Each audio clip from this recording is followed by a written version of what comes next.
Tanda ungu itu sungguh menarik perhatian. Wajah Kang Lu menjadi pucat, bibirnya bergetar, dan matanya penuh ketakutan dan putus asa. Semua orang gemetar dalam hati, berpikir bahwa Fang Lin benar-benar kejam. Dia berkata dia akan memberi racun dan dia melakukannya tanpa ambiguitas apapun. Fang Lin, tamatlah riwayatmu. Tamatlah riwayatmu. Kau memberiku racun, yang membahayakan sesama muridmu. Para tetua dan Zong tidak akan pernah memaafkanmu. Kang Lu menjerit dengan gila, tampak seperti orang gila. Mendengar ini, Fang Lin memasang ekspresi kosong di wajahnya, sementara Su Shangao, Wu Mengsheng dan yang lainnya tampak khawatir. Kang Lu benar, meskipun metode Fang Lin dalam memberi racun kejam, namun tetap saja melanggar tabu. Begitu mereka meninggalkan puncak Suinyao, Kang Lu pasti akan membuat keributan, dan Fang Lin akan berada dalam masalah. Sekalipun pil penghancur pikiran itu berefek dan Kang Lu kehilangan akal sehatnya dan menjadi orang gila, Fang Lin tidak akan memperoleh akhir yang baik. Kang Lu tertawa muram dan menatap Fang Lin dengan tatapan mata yang amat ganas, seakan-akan dia telah melupakan sejenak racun dari pil penurun jantung dalam tubuhnya. Fang Lin mengerutkan bibirnya sedikit dan berkata, apakah menurutmu aku sebodoh itu? Coba lihat dadamu lagi. Apakah tanda ungu itu masih ada? Titik titik titik. Titik titik titik. Kang Lu tanpa sadar menunduk dan tertegun. Noda ungu yang awalnya ada kini secara misterius hilang. Semua orang tercengang. Apa yang sedang terjadi? Kok bisa hilang setelah beberapa saat? Apa yang sebenarnya telah kau lakukan? Kang Lu hampir menjadi gila. Apakah kamu bercanda? Apakah saya diracuni? Fang Lin mencibir dan berkata, pil jantung hilang masih ada di tubuhmu. Noda ungu itu hanya akan ada sebentar lalu menghilang.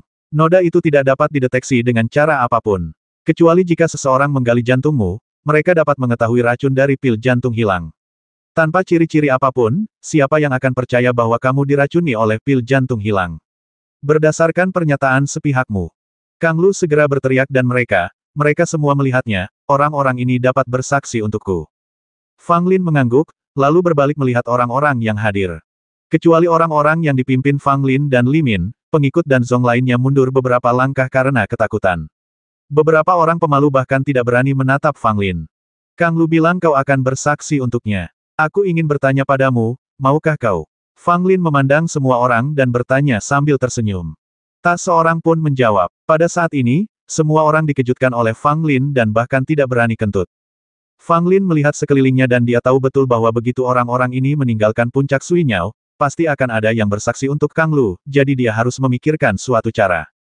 Fang Lin tidak khawatir tentang orang-orang seperti Su Shangao dan Wu Mengsheng. Adapun mereka yang dipimpin Li Min, tidak perlu terlalu khawatir. Beri mereka peringatan kecil saja. Yang paling perlu diperhatikan adalah pengikut dan Zong yang dipimpin Kang Lu. Mereka pada dasarnya adalah anak buah Kang Lu, dan banyak dari mereka bahkan adalah anak buah Yu Qiufan. Mereka tidak mudah terintimidasi oleh Fang Lin.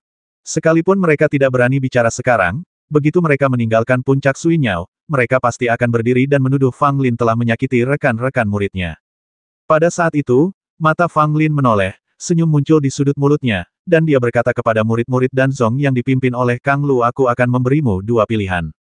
Satu adalah menjadi musuhku, dan kemudian kalian dapat bersaksi bahwa aku telah meracuni Kang Lu. Namun, tidak ada tanda-tanda keracunan pada Kang Lu. Bahkan jika kalian bersaksi melawanku, paling-paling aku akan dicurigai, tetapi aku tidak akan dihukum secara substansial. Cara lainnya adalah mengikutiku. Aku akan memberi kalian masing-masing pil pengeras tulang. Kalian memutuskan jalan mana yang akan diambil. Setelah jeda sejenak, Fang Lin melanjutkan, biarkan aku memberitahumu sesuatu yang lain. Aku memiliki hubungan dekat dengan Nona Han Yinyu. Bahkan jika Yu Qiufan adalah salah satu dari 4 cendekiawan terhebat dari sekte dan latar belakangnya tidak dapat dibandingkan denganku. Bahkan jika sesuatu terjadi padaku, Nona Han akan maju untuk melindungiku. Kau tidak punya masa depan mengikuti Yu Qiufan. Mengikutiku sama saja dengan mengikuti Nona Han. Kau dapat mencari tahu siapa yang lebih berbobot, bukan? Kata-kata itu membuat semua orang yang hadir tercengang untuk waktu yang lama, dan butuh beberapa saat bagi mereka untuk mencernanya sepenuhnya. Kang Lu duduk di tanah dan mencibir, berkata, kau begitu sombong bahkan mengatakan bahwa kau berteman dengan Nona Han. Nona Han adalah orang seperti itu, bagaimana dia bisa mengenal murid berpangkat rendah sepertimu? Fang Lin tersenyum dan berkata kepadanya, kamu tidak cukup penting, jadi kamu tentu tidak tahu tentang hubunganku dengan Nona Han. Kamu akan mengetahuinya ketika kamu kembali dan bertanya kepada pendukungmu Yu Qiufan. Aku pikir dengan latar belakangnya, sudah cukup baginya untuk mengetahui hal ini. Kang Lu terdiam, dan sesaat ia merasa gelisah. Walaupun pikirannya mengatakan bahwa identitas Fang Lin terlalu berbeda dengan Nona Han dan kecil kemungkinan mereka akan bertemu, namun perkataan Fang Lin terdengar seperti kebenaran, dan Kang Lu mulai ragu. Yang lain menatap Fang Lin dengan kaget, berpikir bahwa Fang Lin ternyata begitu berkuasa hingga dia benar-benar mengenal Nona Han. Dengan hubungan seperti ini, dia benar-benar bisa berkeliaran di sekte Zixia tanpa hukuman. Siapa Yuki Ufan? Siapa yang lebih tua? Berat badan mereka tidak dapat dibandingkan dengan Nona Han sama sekali. Bahkan 10 Yuki Ufan tidak sebaik setengah Nona Han. Tetapi bagaimanapun juga, itu adalah pernyataan sepihak Fang Lin, dan banyak orang meragukannya dan tidak mempercayainya. Fang Lin tahu bahwa orang-orang ini tidak akan sepenuhnya mempercayainya, jadi dia menamparkan tas 9 istana dan sebuah cakram giok putih muncul di tangannya. Cakram giok putih tersebut bukan murni wuxi, melainkan memiliki beberapa garis alami di atasnya, yang membuatnya memiliki keindahan yang unik. Pada piringan giok putih itu terukir kata besar, bulan. Ketika Kang Lu melihat cakram giok putih, wajahnya menjadi pucat dan dia terjatuh ke tanah. Yang lainnya pun merasa ngeri dan menundukkan kepala sebagai tanda hormat. Cakram giok putih ini adalah benda unik milik Han Yinyu, dan semua orang di sekte Zixia mengetahuinya. Selain Han Yinyu, satu-satunya orang yang memiliki cakram giok putih ini adalah King Jianzi, seorang jenius dari sekte Wuzong yang memiliki hubungan baik dengan Han Yinyu. Selain dia, tidak ada orang lain yang pernah mendapatkan cakram giok putih Han Yinyu. Tapi sekarang, Fang Lin benar-benar memiliki cakram giok putih di tangannya. Bukankah ini semakin membuktikan bahwa ia memiliki hubungan dekat dengan Han Yinyu? Tidak ada kata-kata yang lebih efektif daripada sepotong batu giok putih ini, dan tidak ada seorang pun yang meragukan kata-kata Fang Lin lagi. Kang Lu tahu bahwa dia sudah tamat. Tak hanya diracuni pil penurun jantung, Fang Lin saat ini juga tengah menjalin hubungan dengan Nona Han. Bahkan dengan Yuki Ufan sebagai pendukungnya, dia tidak bisa lagi mengalahkan Fang Lin. Su Sangao, Wu Mengsheng dan lainnya merasa lega. Dengan hubungan dengan Nona Han Yinyu, mereka merasa lebih aman dalam mengikuti Fang Lin. Li Min menatap Fang Lin dengan sedikit rasa iri di matanya. Orang ini sungguh berbeda, lihatlah hubungannya dengan Nona Han. Li Min kembali menatap Kang Lu dengan tatapan mengejek. Kang Lu mengandalkan dukungan Yuki Ufan untuk bertindak arogan di Danzong. Sekarang dia bertemu Fang Lin, seorang pria yang lebih kejam, dan dia kalah telak. Cakram giok putih dengan ukiran kata bulan di atasnya diberikan kepada Fang Lin oleh Han Yinyu sebelum puncak Sui Nyao dibuka. Awalnya Fang Lin tak begitu mempedulikannya, tetapi kini ia berpikir, Nona Han pasti sudah mengantisipasi sesuatu, itulah sebabnya ia memberikan cakram giok putih itu pada Fang Lin. Fang Lin menatap cakram giok putih di tangannya dan diam-diam mendesah dalam hatinya bahwa Nona Han memang luar biasa.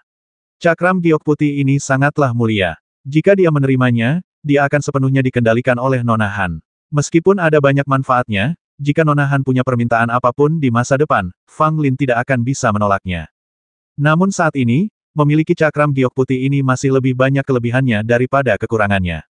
Setidaknya itu cukup untuk menghalangi beberapa penjahat.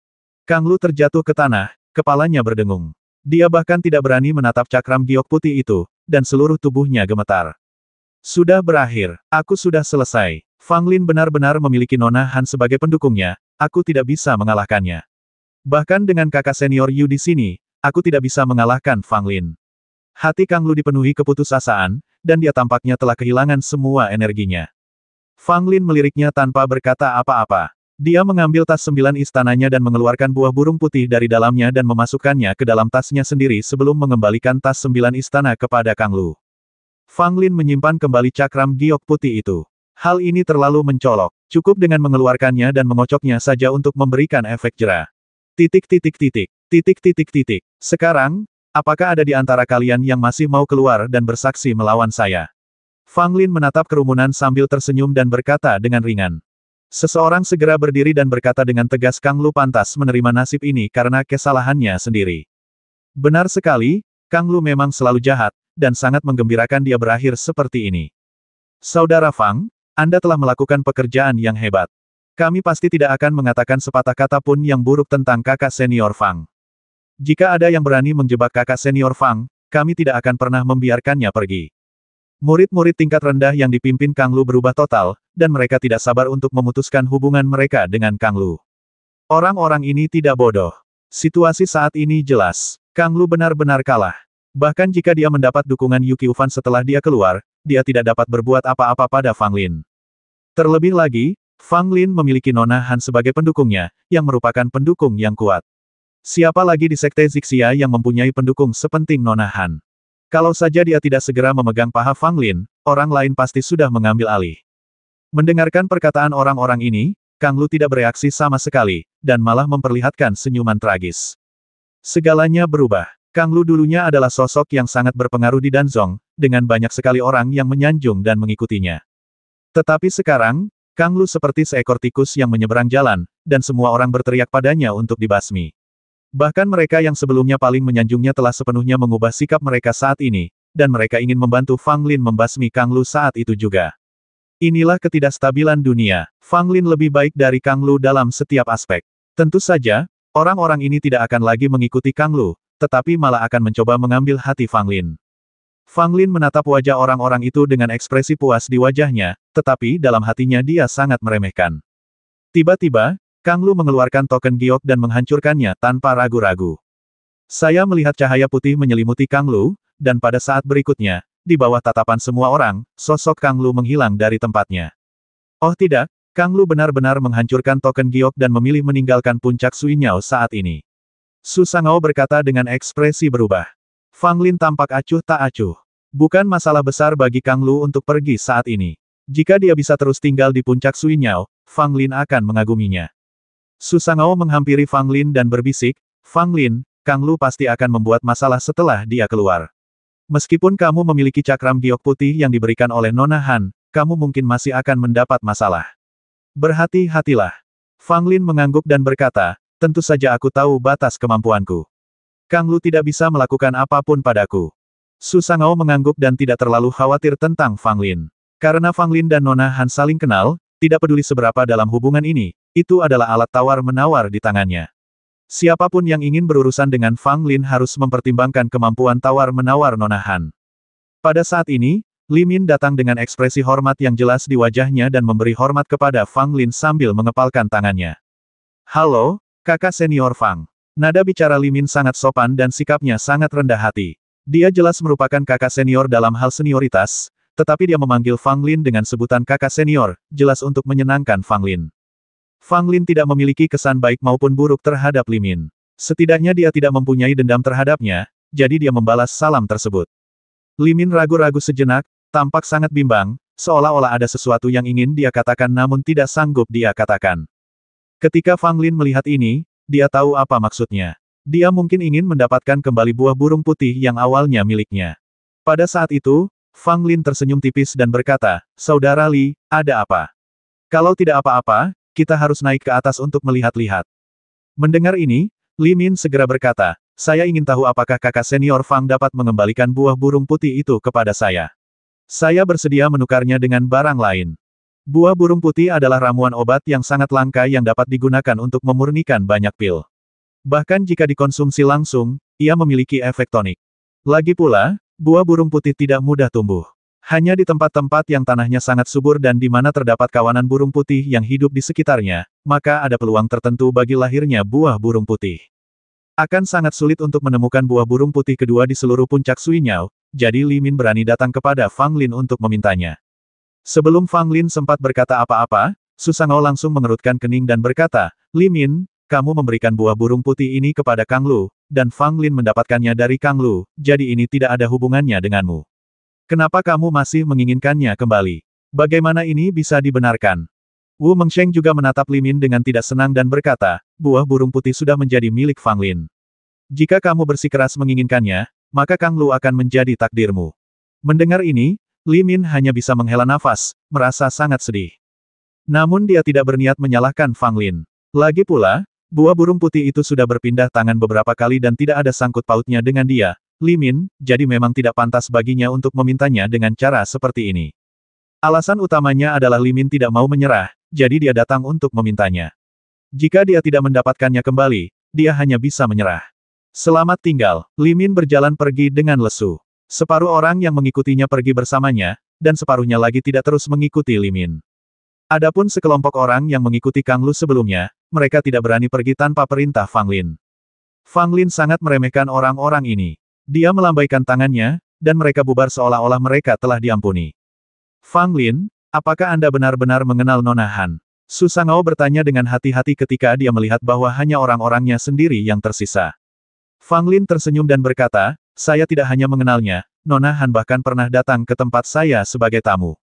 Di luar puncak Suinyao, Tetua Wan dan dua tetua lainnya sedang duduk di paviliun kuno, mengobrol dan tertawa. Kali ini ketika puncak pencarian obat dibuka, seharusnya ada banyak murid yang bisa menemukan bahan obat yang bagus. Pria parubaya berwajah pucat itu berkata kepada keduanya. Penatua Wan mengangguk dan berkata, sebelum puncak pencarian obat dibuka, kami menemukan banyak bahan obat yang sangat bagus di dalamnya. Itu tergantung pada apakah para murid ini dapat menemukannya. Penatua Gao yang lain menyesap anggur dan berkata, saya khawatir murid-murid ini kurang berpandangan dan tidak dapat menemukan ramuan obat yang bagus tepat di depan mereka. Selagi mereka berbincang-bincang, mereka bertiga mengerutkan kening dan melihat keluar puncak Suinyao bersama-sama. Saya melihat cahaya putih menyambar dari gunung dan mendarat di kaki gunung. Baru buka setengah hari, kok sudah ada yang keluar. Cepat banget, Tetua Wan berkata dengan sedikit terkejut. Dua orang lainnya saling berpandangan, jelas terlihat terkejut juga. Titik. Cahaya putih itu menghilang, dan Kang Lu terlihat terkulai di tanah dengan ekspresi putus asa di wajahnya, melihat sekelilingnya dengan ekspresi bingung. Itu sebenarnya Kang Lu. Dia keluar begitu cepat. Ketiganya makin terkejut ketika melihat bahwa itu adalah Kang Lu, terutama Tetua Gao yang raut wajahnya agak jelek. Ketiganya segera datang ke Kang Lu, hanya untuk melihat Penatua Gao berkata dengan nada yang sangat tidak puas, Kang Lu, mengapa kamu meninggalkan puncak Suinyao sekarang? Ketika Kang Lu melihat orang itu datang, dia seperti melihat harapan dan langsung menangis sedih. Itu Fang Lin. Fang Lin menyakitiku. Dia memberiku pil racun. Kang Lu menangis dan berteriak, seakan-akan dia menyimpan banyak dendam dan tidak tahu harus melampiaskannya. Ketika ketiganya mendengar ini, mereka semua merasakan firasat buruk di hati mereka. Mengingat kondisi Kang Lu, masalahnya pasti sangat rumit. Kang Lu, katakan yang sebenarnya. Jika kamu memang dianiaya, kami tentu tidak akan tinggal diam. Kata Penatua Gao dengan suara yang dalam. Kang Lu dengan cepat menceritakan semua yang terjadi di puncak Suinyao dengan berlebihan. Dalam kata-katanya, Kang Lu menggambarkan Fang Lin sebagai penjahat yang telah melakukan segala macam kejahatan. Terlalu sombong. Penatua Gao menjadi murka setelah mendengar ini, matanya dipenuhi dengan kesuraman. Dua orang lainnya mengerutkan kening dan tidak mengatakan apapun. Kang Lu, apakah yang kamu katakan benar? Penatua Wan memandang Kang Lu dan bertanya dengan ragu. Kang Lu segera memukul dadanya dan menghentakkan kakinya seraya berkata, jika muridku berbohong sedikit saja, aku akan disambar petir sampai mati. Melihat Kang Lu mengumpat dan mengumpat, Tetua Wan merasa sedikit gelisah. Dia berpikir dalam hatinya, bahwa ini buruk. Fang Lin benar-benar melakukan hal yang keterlaluan di puncak Suinyao. Dia takut tidak seorang pun dapat melindunginya. Masalah ini terlalu keterlaluan dan harus dilaporkan kepada ketua, sehingga penjahat Fang Lin akan menerima hukuman yang pantas. Tetua Gao berkata dengan benar. Tetua Wan dan Tetua Setengah Baya tidak mencoba menghentikan mereka. Masalah ini benar-benar tidak dapat dirahasiakan dan harus dilaporkan kepada Kepala Biksu Gu Daofeng. Lagi pula, sangat mengejutkan bahwa peristiwa besar seperti puncak Suinyao malah mengakibatkan penganiayaan terhadap sesama murid. Saya pikir kita harus segera menangkap Fang Lin dari puncak Suinyao untuk mencegahnya melukai lebih banyak murid. Penatua Gao memberi saran dan menatap kedua penatua lainnya. Penatua Wan menggelengkan kepalanya dan berkata, ini tidak pantas. Puncak pencarian obat terbuka, dan kami tidak punya hak untuk membawa siapapun keluar dari puncak. Tetua Setengah Baya itu juga berkata, saudara Wan benar. Bahkan jika Fang Lin benar-benar melakukan hal-hal itu, dia harus diinterogasi setelah pencarian puncak obat selesai. Penatua Gao mendengus dan bertanya, bagaimana jika Fang Lin menyakiti sesama muridnya lagi? Bisakah kalian berdua memikul tanggung jawab?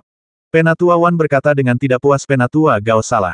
Masih belum pasti apakah Fang Lin telah menyakiti sesama muridnya. Jika kita mengeluarkannya dari puncak Suinyao karena alasan ini, bukankah itu terlalu tidak adil baginya? Penatua Wan, Fang Lin telah memberiku pil racun, dan dia akan menyakiti orang lain. Kita tidak boleh membiarkannya pergi. Kang Lu segera bergabung. Diam, Tetua Setengah Baya itu berteriak, lalu mencoba menenangkan keadaan dengan berkata, tidak ada gunanya kita membahas ini. Ayo kita bawa Kang Lu menemui kepala biara dan biarkan dia yang memutuskan. Pernyataan ini disetujui oleh dua orang lainnya, dan kemudian mereka bertiga membawa Kang Lu menemui kepala biara Gu Daofeng. Saat mencari obat di puncak, Fang Lin dan yang lainnya menemui banyak masalah. Mereka semua berkeliaran di suatu area di dalam hutan lebat, selalu berputar-putar, dan kemanapun mereka pergi, mereka tidak bisa keluar. Kecuali Fang Lin, semua orang tampak tidak senang dan sedikit cemas. Di sisi lain, meskipun Fang Lin juga berjalan berputar-putar, dia tidak panik sama sekali dan bahkan menunjukkan ekspresi tertarik. Segera hari mulai gelap, tetapi Fang Lin dan yang lainnya masih belum bisa keluar. Setelah seharian bekerja keras dan merasa cemas, mereka hampir kelelahan dan duduk untuk beristirahat. Fang Lin, Su Sangao dan Wu Mengsheng duduk bersama, mendiskusikan cara keluar dari lubang neraka ini. Adik Fang, kulihat kau tidak terlihat terburu-buru sama sekali. Apa kau punya ide? Su Sangao bertanya dengan lemah. Fang Lin mengangguk dan berkata, kita semua seharusnya diracuni. Apa? Keracunan? Bagaimana mungkin kita diracuni? Dan bahkan jika kita diracuni, apakah kita semua diracuni? Wu Mengsheng berkata dengan heran. Su Sangao tampak tenggelam dalam pikirannya, seolah-olah dia terpikir sesuatu, tetapi dia juga menunggu kata-kata Fang Lin selanjutnya. Pada saat ini, orang lain juga berkumpul di sekitar, menatap Fang Lin dengan rasa ingin tahu. Fang Lin merenung sejenak lalu berkata, apakah kamu pernah mencium bau aneh sebelumnya? Semua orang tercengang ketika mendengar ini. Mencicipi, seperti apa rasanya? Namun tak lama kemudian, mereka ingat bahwa 2 jam yang lalu, ketika mereka melewati ladang rumput liar, mereka mencium bau yang sangat aneh. Sekarang aku ingat, memang ada bau aneh, seperti apa? Aku tidak bisa menggambarkannya, Su Sangao berkata dengan sedikit malu. Wu Mengsheng segera menjawab baunya seperti daging hangus yang dibuang ke toilet. Fang Lin menatap Wu Mengsheng dengan jijik dan berkata, bagaimana kamu bisa menggambarkannya dengan tepat? Wajah Wu Mengsheng dipenuhi rasa malu, dan semua orang menatapnya dan tertawa. Kecemasan mereka sebelumnya juga jauh berkurang. Adik Fang, apakah kamu mengatakan bahwa bau aneh ini beracun? Su Sangao bertanya. Fang Lin bersenandung dan berkata, kita semua telah diracuni dan kehilangan arah, jadi kita tidak bisa keluar dari sini. Selain itu, ini belum berakhir setelah beberapa jam. Jelas, racun ini sangat beracun. Jika kita tidak mendapatkan penawarnya, kita mungkin harus berkeliaran di sini selama beberapa hari ke depan. Mendengar ini, semua orang terkejut. Kalau mereka hanya berkeliaran di sini selama 3 hari, apa gunanya bersenang-senang? Sebaiknya saya duduk saja di sini dan menunggu hingga perjalanan menemukan Medicine Peak selesai dalam 3 hari. Fang Lin tersenyum tipis dan berkata, saya khawatir orang lain juga seperti kita, terjebak di satu tempat. Faktanya memang seperti yang dikatakan Fang Lin. Di sebuah hutan tidak jauh dari Fang Lin dan yang lainnya, ada beberapa murid tingkat rendah yang berjalan di dalamnya dengan sangat cemas. Lebih jauh lagi, selusin atau lebih murid yang berpangkat rendah begitu cemas hingga mereka hampir berada di ambang pertengkaran. Su Sangao bertanya dengan wajah masam adik Fang, mengapa kamu masih terlihat acuh tak acuh setelah semua ini? Apakah kamu benar-benar akan menyia-nyiakan 3 hari di sini? Jika mereka harus menghabiskan 3 hari di sini, itu tidak dapat diterima oleh siapapun.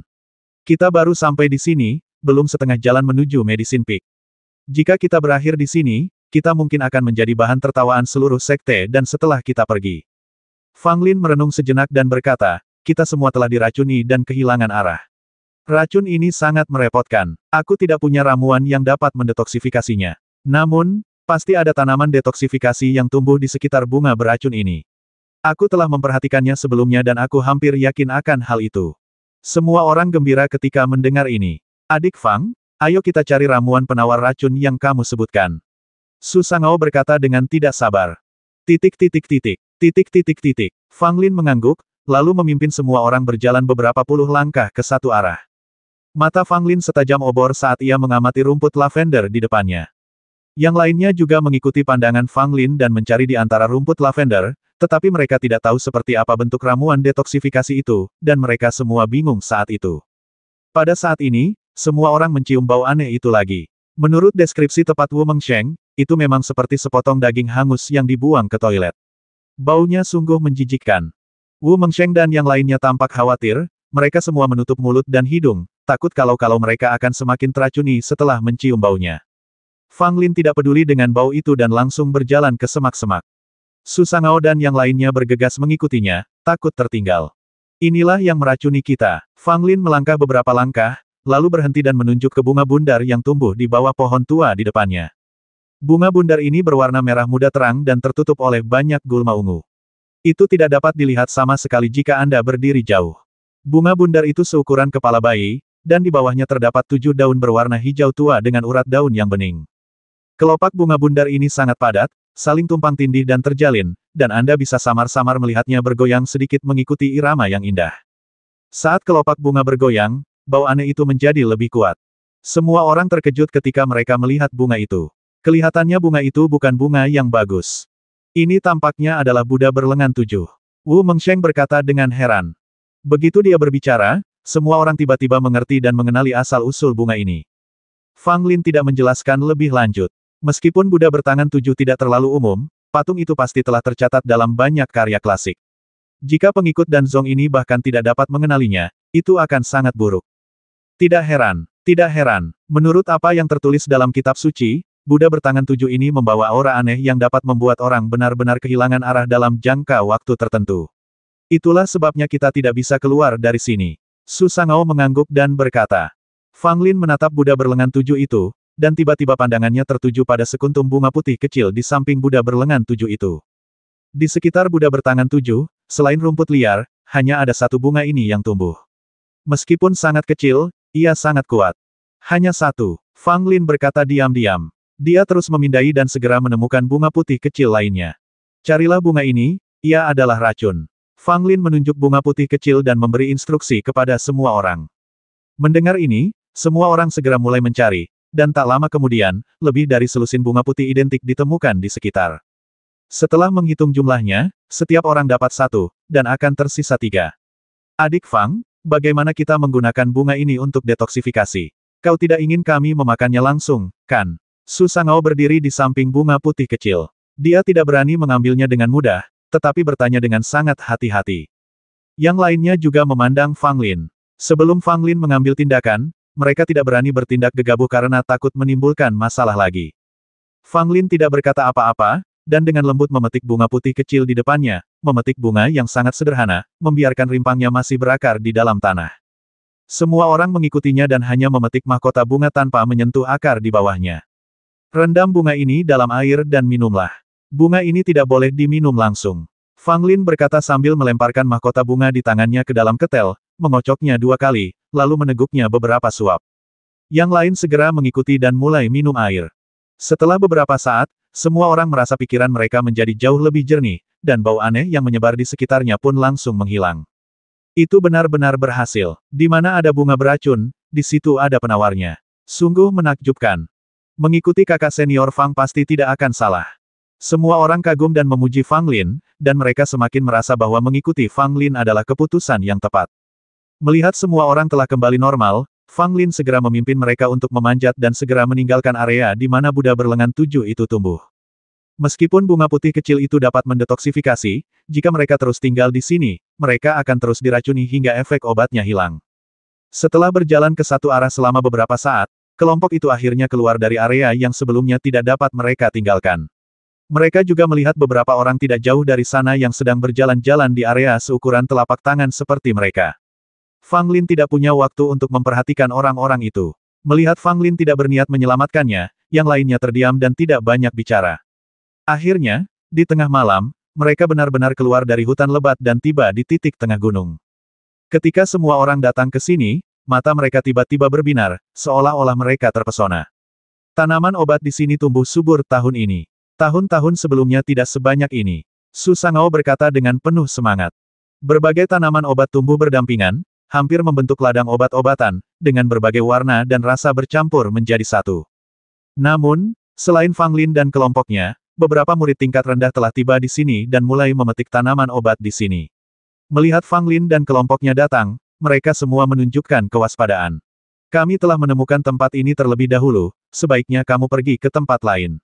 Seorang wanita cantik di antara sekelompok orang berbicara dengan sedikit nada bangga dan puas diri dalam kata-katanya. Fang Lin hendak berbicara ketika Su Sangao menariknya ke samping dan berbisik, dia adalah saudara perempuan Ding Xuanji. Adik Ding Xuanji. Fang Lin mengangkat alisnya sedikit ketika mendengar ini, tetapi dia tidak menunjukkan keterkejutan apapun. Sebaliknya, Su Sangao, Wu Mengsheng dan yang lainnya tampak agak gugup dan serius. Wanita itu mengenakan gaun ungu, dia tinggi dan memiliki wajah cantik, tetapi kesombongan di antara kedua alisnya membuatnya tampak superior dan orang-orang takut untuk mendekatinya. Kali ini, Fang Lin tidak menanyakan pertanyaan bodoh seperti siapa Ding Xuanji.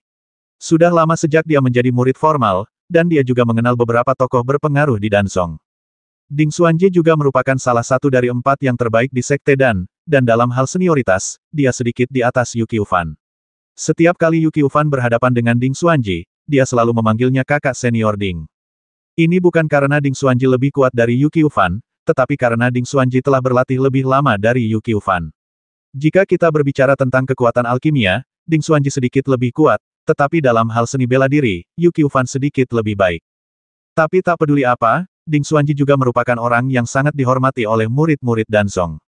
Seperti Yu Qiufan, dia memiliki otoritas absolut di Danzong. Bahkan orang-orang yang lebih tua pun harus memberinya muka. Siapa namanya? Fang Lin bertanya diam-diam. Titik. Su Sangao menjawab nama gadis ini adalah Ding Linglong. Berdasarkan reputasi kakaknya, hanya sedikit orang yang berani memprovokasinya. Selain itu, gadis ini sangat sulit diatur. Lebih baik kita menjaga jarak darinya. Fang Lin mengangguk. Wajar bagi Ding Linglong untuk sedikit nakal karena dia memiliki saudara laki-laki yang merupakan salah satu dari 4 yang terbaik di sekte dan. Ayo pergi ke tempat lain. Fang Lin berkata, dan membawa sekelompok orang untuk memetik tanaman herbal di tempat lain. Tidak ada seorang pun yang berkeberatan. Mereka semua ingin menjauh dari Ding Linglong karena takut mendapat masalah. Melihat Fang Lin dan kelompoknya pergi, Ding Linglong menunjukkan sedikit rasa jijik di wajah cantiknya. Fang Lin itu tidak istimewa. Ding Linglong berkata kepada orang-orang di sekitarnya dengan acuh tak acuh. Kakak senior Ding benar, Fang Lin hanya beruntung. Bagaimana dia bisa dibandingkan dengan kakak senior Ding? Kakak senior Ding adalah yang terbaik di antara kita. Dia jauh lebih tak tertandingi dibanding Fang Lin. Fang Lin ini cukup bijaksana. Dia tahu betapa hebatnya kakak senior Ding kita. Ding Linglong tampak menikmati sanjungan dari orang-orang di sekitarnya, dan ekspresinya dipenuhi dengan rasa bangga yang lebih besar. Fang Lin, Su Sangao, Wu Mengsheng dan lainnya menemukan ladang pengobatan padat lainnya. Ladang itu lebih kecil daripada ladang tempat Ding Linglong dan yang lainnya memilikinya, tetapi itu sudah cukup bagus untuk Fang Lin dan kawan-kawannya.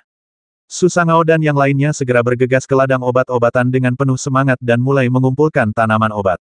Fang Lin pun tidak diam. Meskipun sebagian besar tanaman obat ini sangat umum, jumlahnya banyak dan cukup umur, sehingga layak untuk dipetik. Lagi pula, dia sudah datang jauh-jauh ke puncak Suinyao dengan susah payah, dan Fang Lin akan merasa kasihan pada dirinya sendiri jika dia tidak mengisi tas 9 istana. Bluegrass ini cukup bagus. Usianya hampir 100 tahun. Hah, akar ekor burung yang bermutasi, bagus sekali. Bunga kepala harimau ini biasa saja, tapi tidak buruk. Ketika Fang Lin sedang melihat ramuan obat ini, dia buru-buru memasukkannya ke dalam tas 9 istana. Dibandingkan dengan efisiensi Fang Lin, yang lain jauh lebih lambat. Mereka tidak memiliki penglihatan seperti Fang Lin. Mereka harus mengidentifikasi bahan obat secara hati-hati terlebih dahulu dan memastikan bahwa bahan tersebut tidak beracun atau tidak berguna sebelum mereka dapat mengambil tindakan. Kadang-kadang mereka akan ragu-ragu cukup lama sebelum memilih ramuan obat tertentu. Ini jauh kurang efisien dibandingkan dengan Fang Lin yang akan mulai memetik pada pandangan pertama. Tentu saja, bidang pengobatan ini tidak kecil. Sekalipun Su Sangao dan timnya memetik dengan lambat, itu sudah cukup untuk memetik banyak tanaman obat. Di sisi lain, Ding Linglong juga tengah memetik tanaman obat dengan penuh semangat, tetapi sedikit berbeda dari sisi Fang Lin. Ding Linglong tidak melakukan apa-apa. Dia melipat tangannya di dada, tampak santai dan puas. Semua ramuan yang dipetik orang lain harus menyerahkan sebagian kepada Ding Linglong. Dengan cara ini, bahkan jika Ding Linglong tidak melakukan apa-apa, dia tetap akan mendapat cukup banyak ramuan herbal. Poin pentingnya adalah tidak ada satupun murid Danzong yang tampak mengeluh, bahkan mereka tersenyum menyanjung saat menyerahkan bahan obat. Hal ini membuat Fang Lin yang tidak jauh darinya terdiam. Saudara Fang, kemarilah dan lihatlah. Pada saat ini, Wu Mengsheng tiba-tiba melambaikan tangan dan berteriak pada Fang Lin, tetapi dia dengan cepat bereaksi dan berjalan langsung ke sisi Fang Lin, merendahkan suaranya dan berkata, Saudara Fang, saya menemukan sesuatu yang bagus, saya tidak yakin, datang dan lihatlah. Wu Mengsheng tampak sangat hikmat, dengan sedikit kegembiraan di matanya. Jelaslah bahwa ia telah menemukan ramuan obat yang luar biasa.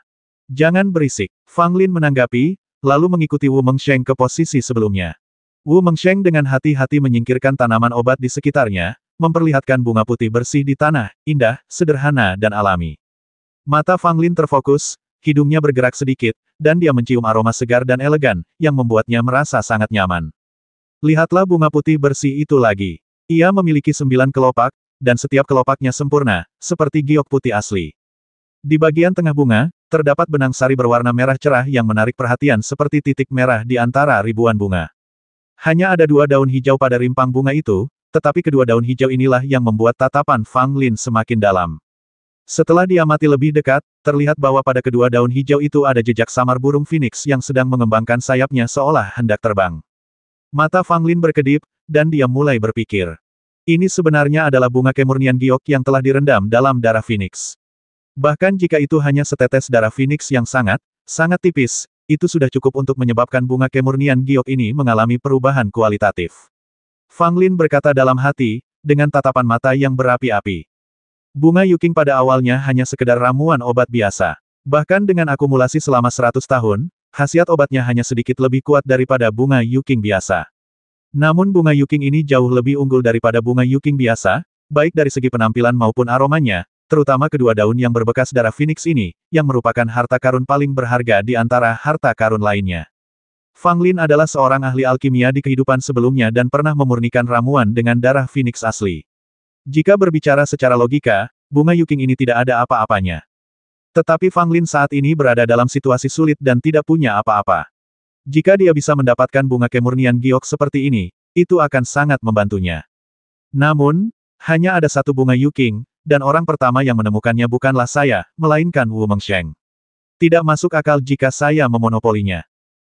Bunga Yuking ini telah bermutasi, dan kelihatannya cukup bagus. Aku menyukainya. Berikan saja padaku. Pada saat ini, terdengar suara wanita yang agak terkejut.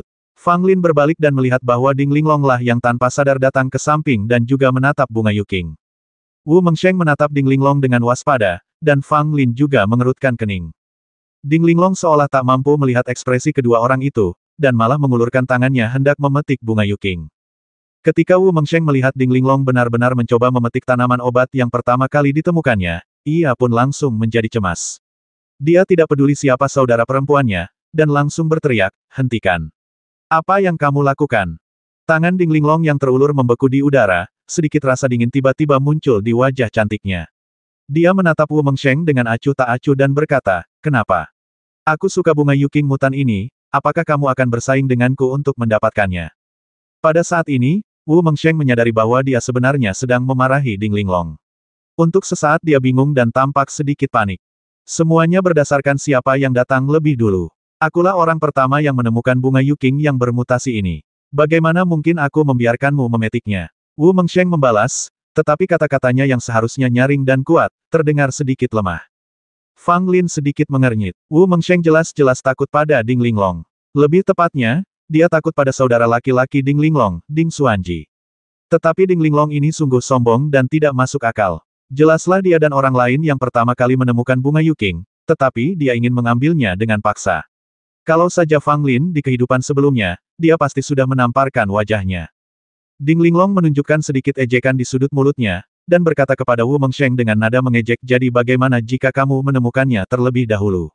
Aku menginginkanmu, menurutmu siapa dirimu?" Wajah Wu Mengsheng memerah, dia marah dan geram, tangannya terkepal, dan dia ingin mencekik Ding Linglong di depannya sampai mati. Lagi pula, siapa yang bisa membuktikan bahwa kamu adalah orang pertama yang menemukan bunga Yuking? Aku juga mengatakan bahwa aku melihat bunga itu terlebih dahulu, tetapi aku tidak langsung memetiknya. Jika kamu tahu apa yang baik untukmu, minggirlah. Ding Linglong tampaknya tidak menyadari ekspresi frustrasi dan marah Wu Mengsheng, dan terus mencibir. Keributan di sini menarik pengikut dan Zong lainnya dari daerah sekitarnya untuk berkumpul. Wu Mengsheng, beraninya kau merebut sesuatu yang disukai kakak senior Ding. Kau benar-benar tidak tahu batasanmu sendiri. Berhati-hatilah agar kakak senior Ding tidak menghukummu. Saudari Ding, bunga kemurnian giok mutan ini milikmu. Tidak ada yang berani bersaing denganmu. Para pengikut Ding Linglong segera memanfaatkan kesempatan itu dan kembali memuji Ding Linglong, sambil mengejek dan mencemooh Wu Mengsheng dalam kata-kata mereka. Mata Wu Mengsheng merah, dia menundukkan kepalanya erat-erat, dan tidak mengatakan apapun. Pembuluh darah di dahinya terlihat jelas, dan terlihat jelas bahwa dia amat marah di dalam. Su Sangao dan yang lainnya langsung marah dan melawan, tetapi Ding Linglong memiliki lebih banyak orang di sekitarnya dan mereka tidak dapat menang bahkan jika mereka mengutuknya. Fang Lin terdiam, seperti seorang penonton. Ketika dia melihat Ding Linglong mengulurkan tangan untuk memetik bunga Yuking lagi, dia tiba-tiba tersenyum dan berkata, "Apakah aku membiarkanmu memetiknya?" Begitu kata-kata itu diucapkan, seluruh tempat menjadi sunyi. Wajah Ding Linglong tiba-tiba tertutup lapisan es, dan kemarahan muncul di matanya. Fang Lin, ya, kau tidak ada urusan di sini. Apa kau ingin melawanku juga? Ding Linglong berkata dengan suara dingin, dengan ancaman yang tak tersamar dalam kata-katanya. Fang Lin mengerutkan bibirnya dan berkata, kakak senior Wu dan aku menemukan bunga giok murni ini bersama-sama. Apa hubungannya denganmu? Jika kau tahu apa yang baik untukmu, bawa antek-antekmu dan keluar dari sini. Fang Lin, berani sekali kau. Terlalu sombong, terlalu merajalela. Kamu hanya mencari kematianmu sendiri. Berani sekali kau menentang kakak senior Ding. Berani sekali. Perkataan Fang Lin bagaikan menuangkan baskom berisi air ke dalam penggorengan, yang langsung membuat para pengikut dan Zong di sekitar Ding Linglong meledak. Yang mereka lihat hanyalah mata mereka yang terbuka lebar, mereka sangat marah, dan segala macam hinaan terdengar. Ding Linglong tertawa marah, menatap Fang Lin dengan matanya yang tajam seperti pedang, dan berkata, semua orang mengatakan kamu tidak patuh hukum. Hari ini aku melihat bahwa kamu memang tidak patuh hukum. Kamu benar-benar bodoh. Kamu telah memprovokasi Yuki Ufan, dan kamu berani memprovokasi aku lagi. Fang Lin terkekeh, dan sebelum seorang pun sempat bereaksi, dia meraih bunga kemurnian giok berikut akar dan lumpurnya, lalu segera memasukkannya ke dalam tas 9 istana. Adegan ini membuat Ding Linglong tercengang. Saat dia bereaksi, bunga Yuking telah dipetik Fang Lin, bahkan tanpa satu kelopak pun yang tersisa. Fang Lin, kau cari kematian. Ding Linglong sangat marah hingga dia menamparkan wajah Fang Lin. Ekspresi Fang Lin langsung berubah sangat dingin, dan dia dengan mudah meraih pergelangan tangan Ding Linglong. Ding Linglong berjuang keras beberapa kali, namun menemukan bahwa tangan Fang Lin seperti lingkaran besi dan dia tidak bisa melepaskannya sama sekali. Terlebih lagi, tangan Fang Lin semakin lama semakin kuat. Ding Linglong merasakan nyeri di pergelangan tangannya, seakan-akan hendak diremukkan. Lepaskan, lepaskan sekarang. Ding Linglong berteriak keras, suaranya terdengar sangat kasar. Fang Lin mendengus pelan, dan dengan ayunan tiba-tiba, dia melemparkan Ding Linglong 7 atau 8 langkah jauhnya. Ding Linglong terjatuh ke tanah dalam keadaan berantakan, gaun ungunya langsung ternoda lumpur, dan rambutnya acak-acakan. Ah, aku akan membasmimu. Ding Linglong segera berdiri dan mengeluarkan pedang hijau dari tas 9 istana. Cahaya pedang itu berkelebat dan terbang lurus ke arah wajah Fang Lin. Kakak Ding, hentikan. Sama sekali tidak, kakak senior Ding. Kakak senior Ding, tenanglah. Murid-murid dan Zong yang mengikuti Ding Linglong segera berteriak cemas. Mereka jauh lebih tenang dari Ding Linglong. Perilaku Ding Linglong saat ini tidak diragukan lagi merupakan pelanggaran serius terhadap peraturan puncak Sui Niao dan dia akan dihukum berat. Ding Linglong tidak peduli. Ekspresinya ganas dan penuh kebencian dan matanya dipenuhi niat membasmi. Bukan saja dia tidak ragu-ragu sama sekali, malah pedang di tangannya pun menjadi semakin cepat. Fang Lin, bahkan jika aku membasmimu, aku tidak akan dihukum terlalu berat. Kakakku adalah Ding Xuanji, dan ayahku adalah Ding Qianqiu. Membasmimu, seorang murid tingkat rendah, sama saja seperti membasmi seekor semut. Ding Linglong tampak gila, dan ujung pedang sudah berada di depan Fang Lin. Namun, apakah itu Su Sangao, Wu Mengsheng, atau yang lainnya yang mengikuti Fang Lin, mereka semua tampak sangat tenang. Mereka tidak menunjukkan tanda-tanda kekhawatiran sedikitpun. Sebaliknya, mereka menunjukkan rasa kasihan dan simpati terhadap Ding Linglong yang mengesankan. Saat berikutnya, Ding Linglong terbang lagi, dengan ekspresi kebingungan yang mendalam di wajahnya, dan dia benar-benar linglung. Pedangnya terjatuh ke tanah, dan salah satu tangannya bengkok secara aneh, yang dengan mudah dipatahkan oleh Fang Lin. Terutama pada bagian dada Ding Linglong yang naik turun, terlihat jelas jejak kaki. Itu jejak kaki Fang Lin. Dia mengusir Ding Linglong. Ledakan, aura esensi manusia tingkat ke-8 dilepaskan tanpa syarat, dan segera wajah para pengikut sekte dan yang mengikuti Ding Linglong berubah drastis. Mereka menatap Fang Lin dengan tak percaya, seluruh tubuhnya gemetar. Ding Linglong terjatuh ke tanah dengan cara yang memalukan, tampak sangat menderita dan benar-benar kehilangan keanggunannya sebelumnya. Pikirannya dipenuhi dengan keterkejutan. Dia sebenarnya berada di level ke-8 dari alam Yuan manusia. Bagaimana mungkin? Dia hanya sedikit lebih rendah dari saudaraku. Ding Linglong tidak percaya bahwa Fang Lin begitu kuat, tetapi kenyataan bahwa dia dengan mudah dikalahkan olehnya adalah sesuatu yang tidak bisa diabaikan. Fang Lin memiliki ekspresi kosong di wajahnya. Dia dengan mudah mengalahkan seorang wanita yang jauh lebih lemah darinya. Hal ini tidak memberinya rasa pencapaian apapun. Sebaliknya, itu cukup membosankan. Su Sangao memasang ekspresi khawatir di wajahnya, diam-diam mengkhawatirkan Fang Lin. Meskipun Ding Linglong mudah dihadapi, Ding Xuanji di belakangnya adalah seorang Buddha besar. Fang Lin telah memukuli saudara perempuan Ding Xuanji dan dia tidak akan pernah melepaskannya. Terlebih lagi, Fang Lin telah menyinggung Yuki Ufan, salah satu dari 4 wanita cantik dari Sekte Dan. Sekarang dengan tambahan Ding Xuanji, setengah dari 4 wanita cantik dari Sekte Dan telah tersinggung olehnya. Tidak seorang pun dapat membayangkan balas dendam macam apa yang harus ditanggung Fang Lin. Teriakan Ding Linglong terdengar pada saat ini. Salah satu lengannya dipatahkan oleh Fang Lin. Rasa sakit akibat tulang yang patah membuat Ding Linglong, yang belum pernah terluka sebelumnya, merasakan kesakitan yang luar biasa. Fang Lin, kau tidak akan mati dengan baik. Aku harus membasmimu. Aku harus membasmimu. Ding Linglong terus meneriaki Fang Lin sambil meratap, seperti orang gila. Para pengikut Ding Linglong pada saat ini terdiam, semuanya terkejut oleh Fang Lin. Namun banyak pula yang mencibir dalam hatinya. Fang Lin benar-benar mematahkan lengan Ding Linglong. Ini sungguh keterlaluan dan menyebabkan bencana mengerikan. Ding Xuanji tidak akan pernah membiarkannya pergi. Kakak senior Fang, dia adalah Ding Linglong. Sungguh tidak bijaksana membiarkan hal-hal menjadi seperti ini hanya demi bunga Yuking yang bermutasi. Paling buruk, aku bisa memberikannya padanya, tapi sekarang, sial. Wu Mengsheng mendesah, masih merasa sedikit bersalah. Lagi pula, dia juga agak bertanggung jawab terhadap bagaimana segala sesuatunya terjadi. Fang Lin tersenyum tipis, menepuk bahu Wu Mengsheng, dan berkata, tidak apa-apa. Ding Linglong lah yang menyerang lebih dulu dan menggunakan senjata. Aku hanya melindungi diriku sendiri. Bahkan jika terjadi pertengkaran, aku benar. Wu Mengsheng menggelengkan kepalanya dan berkata dengan wajah getir, Ding Xuanji adalah orang yang pendendam dan punya banyak cara. Dia lebih mengerikan daripada Yu Qiufan. Dia pasti akan berurusan dengan kita. Bahkan jika kita benar, Ding Xuanji tidak akan peduli. Perkataan Wu Mengsheng diamini Su Sangao dan lainnya. Su Sangao juga berkata, Ding Xuanji memang orang yang mengerikan. Dulu ada seorang murid baru yang dipromosikan menjadi murid utama yang tidak menganggap serius Ding Xuanji dan secara terbuka menolak perekrutan Ding Xuanji. Dia juga berbicara omong kosong. Akibatnya, dalam waktu 3 hari, dia dipaksa menemui jalan buntu oleh Ding Xuanji dan akhirnya berlutut di depan Ding Xuanji untuk mengakui kesalahannya. Fang Lin masih tidak menunjukkan tanda-tanda khawatir.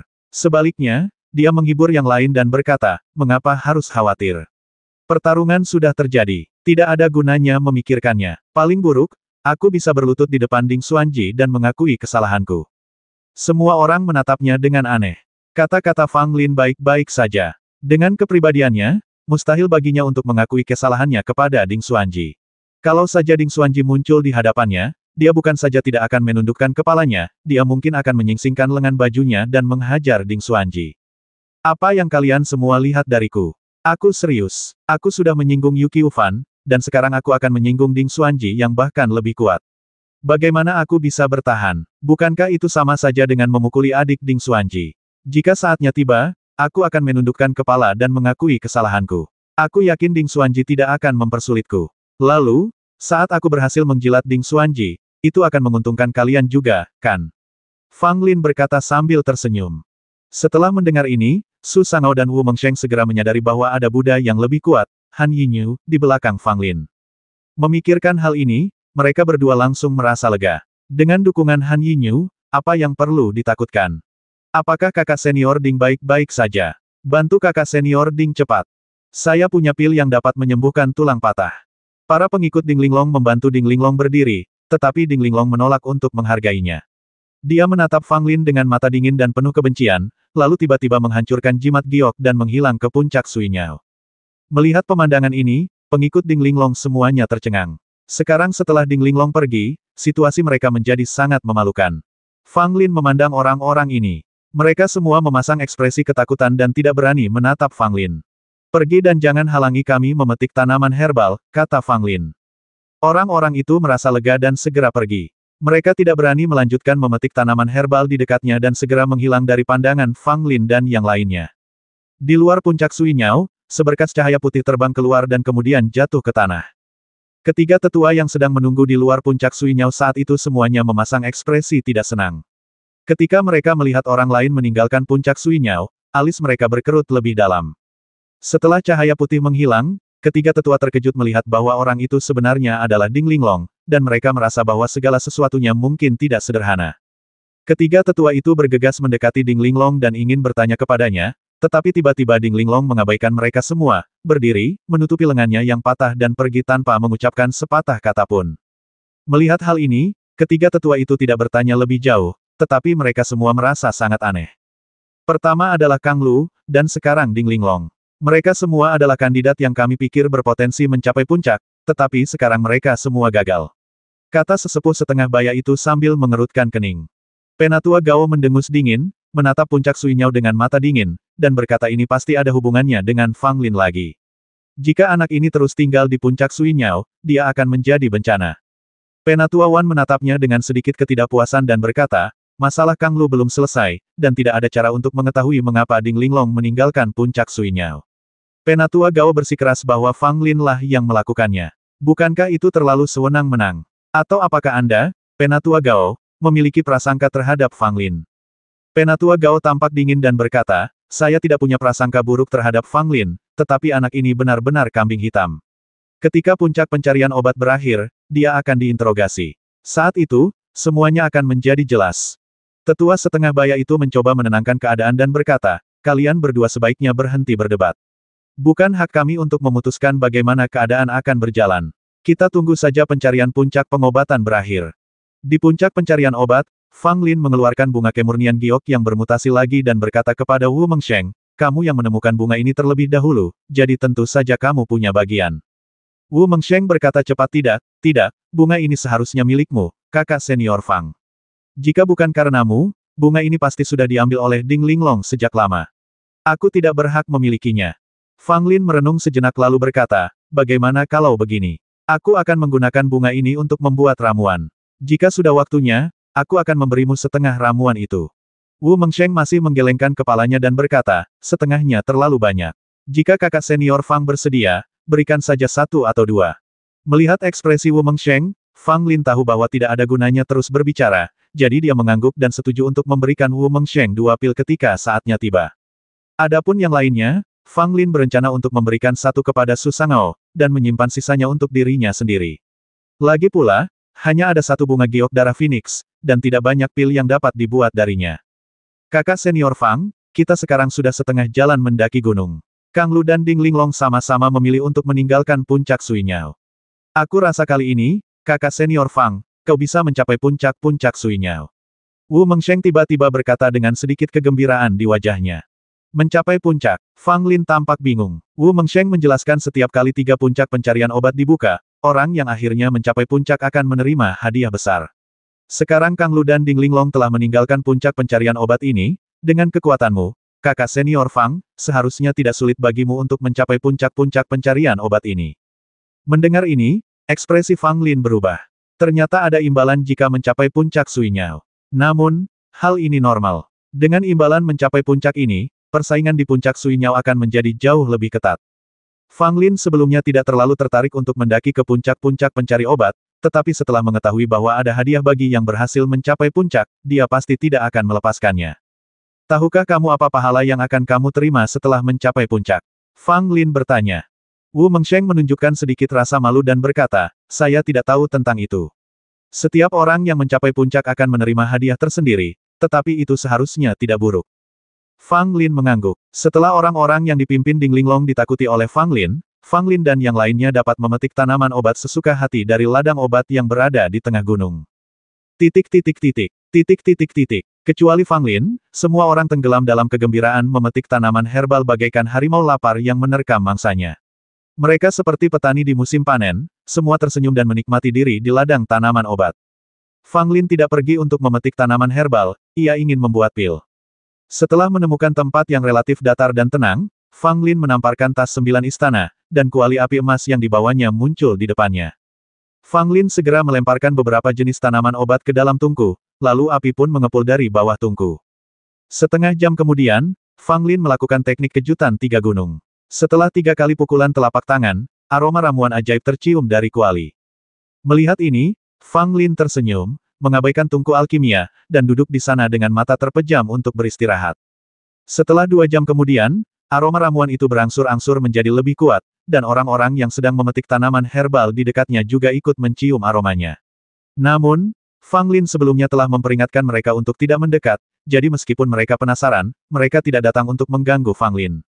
Baru pada sore hari Fang Lin akhirnya membuka matanya, menamparkan tungku alkimia, dan apinya pun padam. Setelah menunggu beberapa saat, Fang Lin membuka tutup kompor, dan segera gelombang udara panas berhembus ke wajahnya, disertai aroma harum. Ketika asap putih menghilang, Fang Lin melihat keluar dan melihat 4 pil perunggu di tungku, yang sangat bulat. Dengan pil ki tersembunyi ini, kemanapun Kang Lu pergi, aku akan menjadi tak terkalahkan. Fang Lin berkata dalam hatinya sambil menyimpan keempat pil dan tungku alkimia. Pada saat ini, semua orang hampir selesai memetik, dan semua orang tersenyum. Dapat dikatakan bahwa mereka memperoleh hasil panen yang besar. Setiap orang memiliki setumpuk besar ramuan obat di tas istana 9 mereka. Bagaimana? Apa yang kamu panen? Fang Lin bertanya kepada semua orang sambil tersenyum. Ini panen yang besar, semua berkat kakak senior Fang.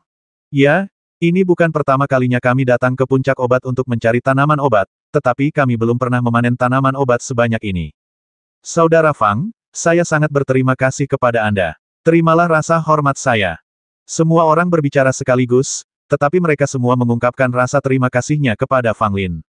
Jika Fang Lin tidak memimpin mereka, mereka tidak akan mencapai titik tengah gunung secepat ini, dan tidak akan mampu memanen begitu banyak tanaman obat.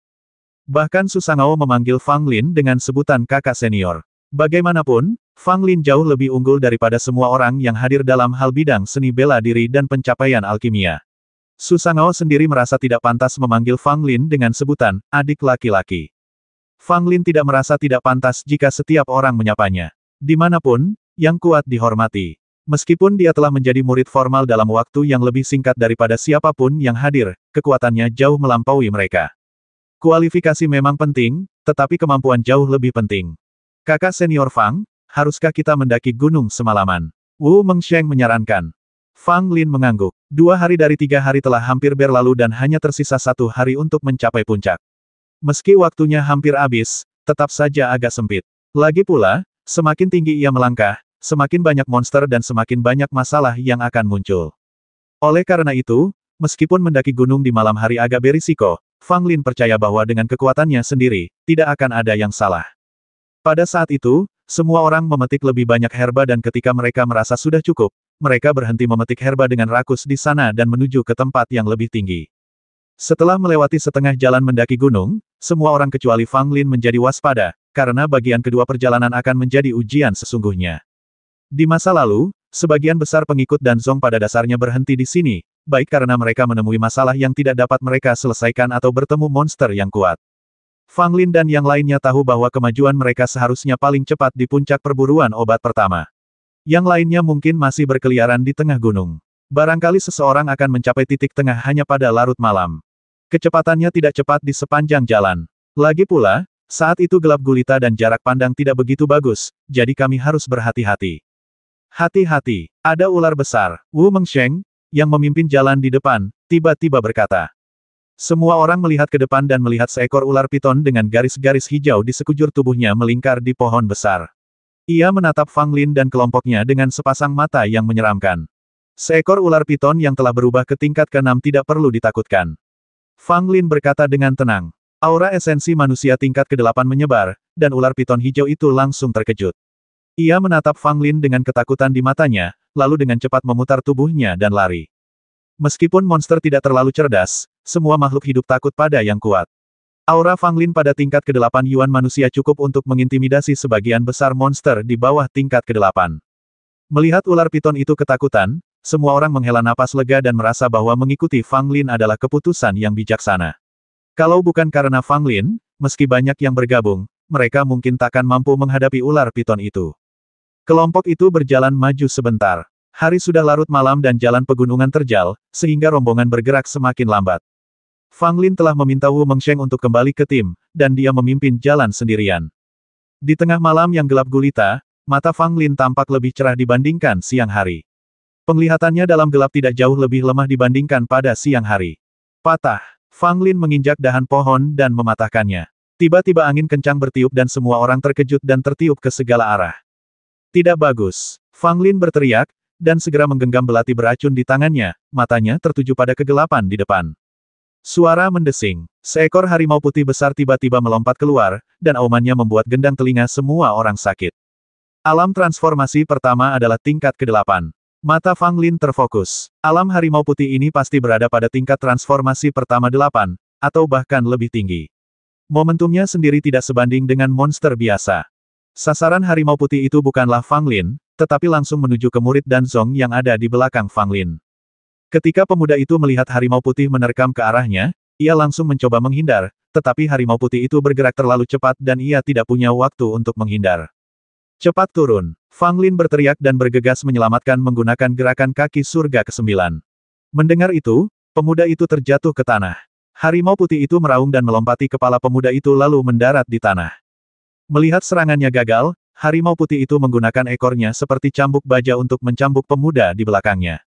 Kali ini pemuda itu tidak dapat menghindar dan terkena hantaman keras di paha oleh ekor harimau tersebut.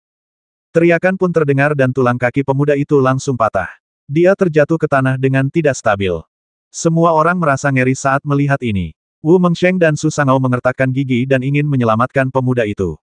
Aku akan menghadapinya. Fang Lin bergerak lebih cepat dan menyerbu ke arah harimau putih itu, mengerahkan seluruh tenaganya tanpa ragu. Ada ekspresi ketakutan seperti manusia di wajah Bai Hu. Dia menundukkan badannya sedikit dan mengambil posisi untuk menghadapi musuh yang kuat. Titik. Su Sangao dan Wu Mengsheng segera menyeret pemuda yang berteriak itu dan memberinya pil penyembuh. Akan tetapi, tulang kaki pemuda itu patah sepenuhnya sehingga pil penyembuh yang mereka gunakan hanya memberikan pengaruh yang kecil. Melihat ini, Su Sangao dan Wu Mengsheng saling berpandangan dan keduanya menghela nafas. Adik muda Ma, jangan memaksakan diri. Wu Mengsheng memberi saran. Pemuda bermarga Ma itu pucat dan berkeringat dingin. Rasa sakit yang hebat membuatnya hampir tidak sadarkan diri. Namun, dia mengerti apa yang dimaksud Wu Mengsheng, jadi dia mengangguk sedikit dan mengeluarkan jimat giok dan menghancurkannya. Dengan kilatan cahaya putih, pemuda bernama Ma menghilang dari tempat itu dan diteleportasi keluar dari puncak Suinyao. Cederanya terlalu parah. Jika dia terus tinggal di puncak Suinyao, dia hanya akan menjadi beban bagi orang lain. Dia harus meninggalkan puncak Suinyao tepat waktu untuk menerima perawatan dari para tetua. Pada titik ini, ada satu orang berkurang di antara orang-orang yang dipimpin Fang Lin. Cahaya putih mengalir, dan pemuda bermarga Ma muncul di kaki puncak Suinyao. Ketiga tetua itu segera bergegas datang untuk memeriksa luka-lukanya. Meskipun tulang kakinya patah, itu tidak terlalu serius. Itu dapat diobati dengan pil Duansu dan akan pulih setelah istirahat sebulan. Kata tetua Wan setelah memeriksa luka-luka pemuda bermarga Ma. Mendengar hal itu, wajah pemuda bermarga Ma yang awalnya pucat pasi pun menampakkan ekspresi lega.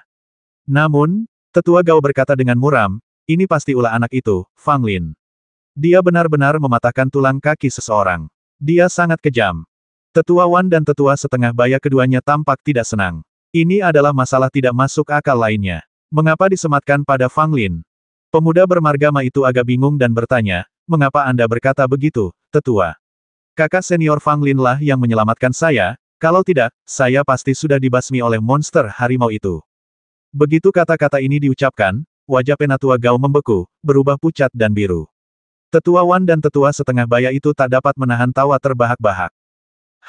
Penatua Gao memalingkan mukanya, tampak malu. Penatua Wan membawa pemuda bermarga Ma untuk menyembuhkan lukanya, dan omong-omong, dia ingin bertanya tentang situasi Fang Lin di puncak Suinyao. Pada saat ini, di puncak Suinyao, Fang Lin dan harimau putih masih saling berhadapan, dan tak satu pun dari mereka berani bergerak gegabah. Fang Lin memiliki ekspresi serius. Walaupun harimau putih ini juga sudah mencapai tingkat transformasi ke-8, sama seperti buaya hitam yang pernah ditemuinya sebelumnya, hanya dari auranya saja, harimau putih ini jauh lebih kuat dari buaya hitam. Bagaimanapun juga, harimau adalah raja segala binatang, terutama harimau putih yang merupakan raja di antara segala harimau. Harimau manapun yang menjadi monster akan jauh lebih kuat dari monster biasa. Ada pepatah lama awan berasal dari naga, dan angin berasal dari harimau. Ketika harimau putih itu muncul tadi, terdengar angin menderu kencang. Inilah kelebihan monster mirip harimau. Angin kencang bertiup saat mereka bergerak, membuatnya sulit untuk berjaga-jaga. Pria dan harimau itu saling berhadapan untuk waktu yang lama. Fang Lin tetap tenang, tetapi harimau putih tidak dapat menahannya. Ia meraung dan menerkam Fang Lin. Harimau putih itu bergerak sangat cepat. Meskipun besar, tidak terlihat lambannya. Ia lewat seperti bayangan putih dan tiba di depan Fang Lin. Kalau orang lain, mereka mungkin akan tersungkur ke tanah. Sekali diterkam harimau putih, akan sulit untuk bangkit lagi. Tapi orang ini adalah Fang Lin. Fang Lin terlihat menggunakan jurus kaki surga 9 lapis, dan dalam keadaan tak sadarkan diri, ia dengan mudah menghindari serangan harimau putih. Rencana harimau putih gagal, ekor harimau itu langsung menyerang Fang Lin, disertai suara mendesis seperti angin yang pecah, dan sudah jelas bahwa ekor itu sangat kuat. Ekor ini adalah jurus terkuat dari White Tiger. Saat bertarung melawan setan harimau, Anda perlu waspada terhadap ekor ini. Meskipun serangan harimau putih itu ganas, namun dapat dihindari asalkan kita bereaksi cepat. Namun setelah menghindari serangan ini, serangan berikutnya akan lebih mematikan. Seringkali ada orang yang menghindari serangan monster harimau, namun malah terkena ekornya dan terluka parah. Meskipun Fang Lin adalah seorang alkemis, ia memiliki banyak pengalaman dalam bertarung melawan manusia dan monster di kehidupan sebelumnya. Dia sadar betul metode monster harimau belaka. Saat ekor harimau itu hendak mencambuknya, Fang Lin menendangkan kakinya dan melompat, sementara ekor harimau itu lewat di bawah kakinya. Namun, setelah dia melompat, angin kencang bertiup dan menjatuhkan Fang Lin ke tanah. Fang Lin mengumpat dalam hati. Harimau putih ini mendapat bantuan angin, jadi akan sangat sulit untuk menghadapinya. Macan putih melancarkan serangkaian serangan terhadap Fang Lin. Meskipun gerakannya sederhana, namun sangat efektif, memaksa Fang Lin menggunakan gerakan kaki surga ke-9 untuk menghindar. Saat berhadapan dengan Baihu, Wu Mengsheng, yang terkuat di antara lainnya, juga akan mengganggu Baihu dari waktu ke waktu. Akan tetapi, betapapun juga dia hanya berada di tingkat kelima unsur manusia, paling-paling dia hanya bisa mengalihkan perhatian si macan putih sedikit, menyerang sekali lalu lari terbirit-birit, karena takut menjadi sasaran si macan putih. Harimau putih tidak dapat berbuat apa-apa terhadap Fang Lin dan menjadi jengkel. Warna darah perlahan-lahan muncul di matanya. Ketika Fang Lin melihat mata harimau putih itu, dia diam-diam mengerang dalam hatinya. Keberuntungannya sungguh buruk. Harimau putih ini ternyata memiliki jejak warisan darah. Kekuatannya akan meningkat saat ia sedang marah dan tidak sabaran. Harimau putih itu meraung dan tubuhnya bergerak secepat kilat, bagaikan seberkas cahaya putih yang lewat, menjatuhkan Fang Lin ke tanah. Oh tidak, semua orang terkejut ketika melihat ini. Wu Mengsheng ingin datang untuk membantu, namun tanpa diduga Baihu membalikkan senjatanya, berguling dan menamparkan Wu Mengsheng. Wu Mengsheng memuntahkan darah saat masih di udara, dan ada beberapa bekas luka dalam di dadanya yang terlihat hingga ke tulang, yang disebabkan oleh cakar harimau putih. Wu Mengsheng terjerumus ke dalam masalah.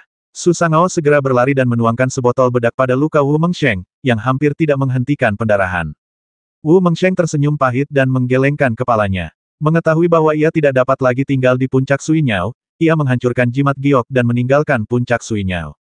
Su Sangao mendesah. Wu Mengsheng tentu saja tidak ingin pergi, tetapi dengan cedera seperti itu, ia harus menerima perawatan tepat waktu, dan tidak ada cara lain selain pergi.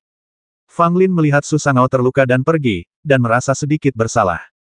Mengaum, harimau putih menerkam Fang Lin lagi. Baginya, Fang Lin adalah musuh terbesarnya. Fang Lin sudah berdiri, meski dadanya terasa sesak setelah dihantam harimau putih, itu tidak serius.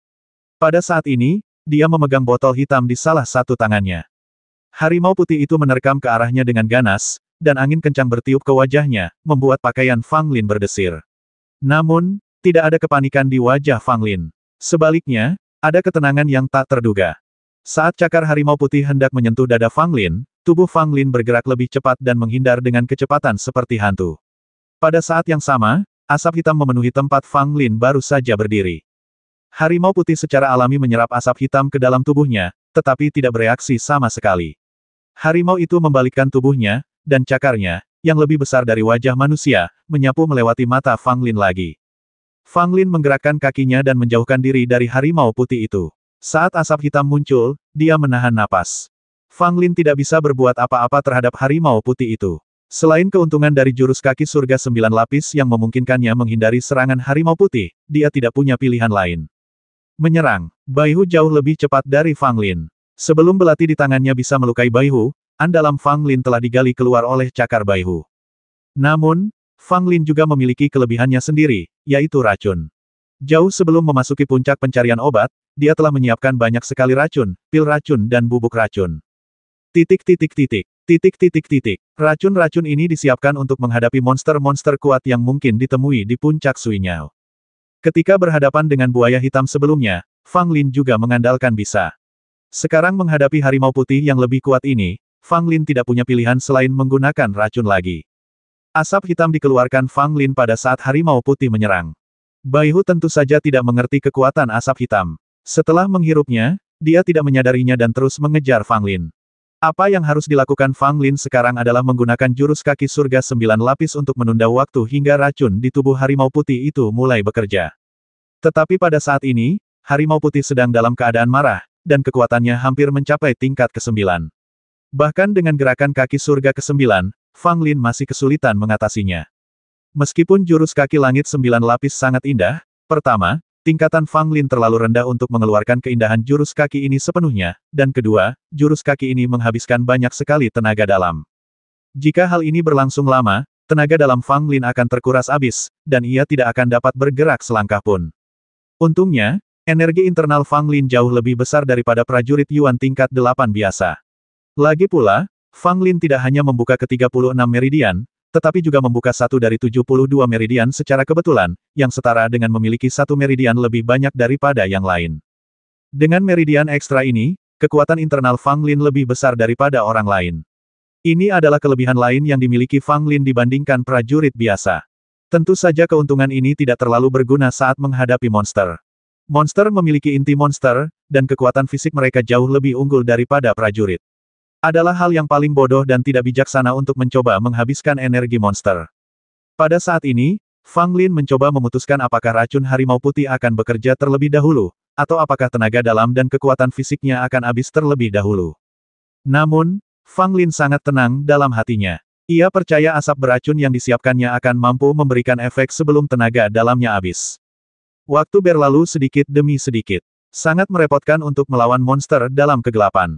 Penglihatan monster itu lebih baik dari seorang prajurit. Bagi harimau putih, malam itu seperti siang. Tetapi meskipun Fang Lin memiliki penglihatan yang luar biasa, ia akan selalu terpengaruh. Setelah berjuang cukup lama, Fang Lin berhenti. Ada yang tidak beres dalam gerakan kaki surga ke-9-nya dan tubuhnya langsung melambat.